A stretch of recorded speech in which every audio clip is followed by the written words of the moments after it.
New footage featuring gameplay mechanics, a flight module minigame sneak peek, an updated Marketplace 2.0, and of course, the interview making headlines where the CEOs of two multi-million-dollar gaming projects badmouth each other while the moderator tries to figure out how to move his thumbnail off the dude's face.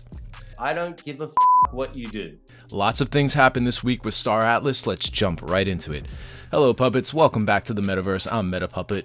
Now this is not a Star Atlas channel. I cover a lot of gaming and Web3 projects, but the Star Atlas community is the most engaged community I have by far, posting comments and interacting with my videos. And it's not just positive comments. There's a lot of criticism for the game as well. I learned about Star Citizen through this community, and my eyes were open to the gaming technology that Star Citizen has created in the last decade. I even made a video comparing Star Atlas and Star Citizen. Check that out, the link's up above. And that seemed to be the biggest rivalry, until now. An interview aired between Star Atlas CEO Michael Wagner and Illuvium co-founder Kieran Warwick, and right away I started getting comments from Illuvium fans saying that Star Atlas is a joke, and thus a new rivalry is born. Kieran was on the attack, even claiming that Michael Wagner was harming the Web3 industry. Please stop wrecking our retail investors. But first, let's have a look at the new footage Star Atlas put out. This is called the showroom. There's some trippy ass music playing and you can interact with these devices here, and you can see this is the ship pad where you can scroll through your ship NFTs and select the one you'd like to appear. This is a work in progress, so that ship is just a model. It's not graphically finished yet. Now we're outside. You can teleport between indoor and outdoor, and you can see some of the different locations like train station, pier. And there's the teleport graphic, kind of looks like Star Trek. Now we're admiring the sunset and the floating islands before her mission. You can view details of your ship through the device and set your ship here. Even though it will be some time before this is playable, I just think it's really cool to finally be able to see your NFT in the overworld. I'm so used to seeing the ships as flat images on the marketplace. To be able to see them in the overworld and see them in 3D is sick. And speaking of playing the game, the team dropped a sneak peek of a flight module minigame. You can see the pilot in the bottom left corner there, and it's a game they built to test out their flight model. Now at first glance, I thought it looked like it handled a little slow, and then the video narrator confirmed that the ship he's flying is not a racing ship, but a freighter. So if it looks like it handles like a pregnant whale, that is by design. I would love to see how a racing ship looks in a course like this. And you can see that the ship's interior is not finished, it's still a work in progress.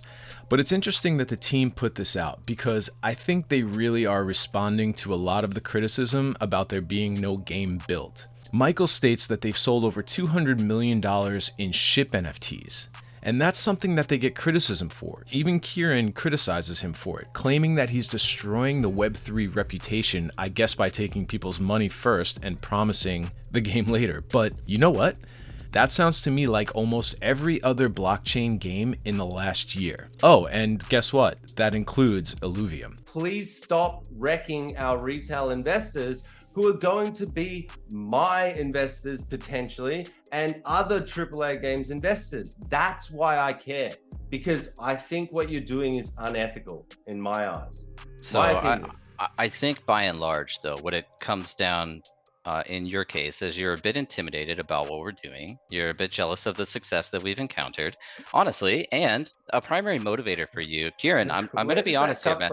I'm going to be honest, man. A primary motivator for you is the money. Like, you've communicated that on Twitter in the past, that 100%. A large component of your motivator is the money. Now, I'm actually a fan of Illuvium. I've covered them in 2 videos. I'm an Illuvium landowner. I bought land during their land sale a couple months ago, which was flawless, by the way. No failed transactions, no gas wars. And you know what I can do with my land right now? Nothing. I can see where it is on a map, and that's pretty much it. Sure, there's the Auto Battler private beta you can sign up for, but the overworld and everything else is coming soon. Kieran says he's shocked that people are buying NFTs they can't interact with for 3 to 5 years, although Michael says no, they'll be able to play with them this year. But regardless, why should Kieran be surprised about this? We know what we're getting into when we buy a ship NFT, at least you should before you purchase it. Crypto and blockchain gaming is a mix of investors and gamers.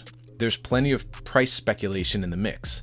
Whether I buy a ship in Star Atlas or land in Illuvium, I'm not just thinking about when I can play the game, but also about how much it's potentially going to be worth in the future. And I think that's why a lot of gaming purists don't like blockchain games, because they just want to play the game and have fun and not worry about the economy, which can seem like work. I get it. And there's plenty of games for them out there. But something like Star Atlas and Illuvium are for gamers and investors, and that's what's a bit hypocritical here. Illuvium is doing the exact same thing as Star Atlas, in my opinion. These rivalries to me are silly and I don't think are necessary, but I guess humans have always had this primitive need for competition, and as long as there are people out there that feel like they are winning when they back one specific project and another project in the same space fails, this mentality will persist, even though when that happens, I think the entire space loses as a whole.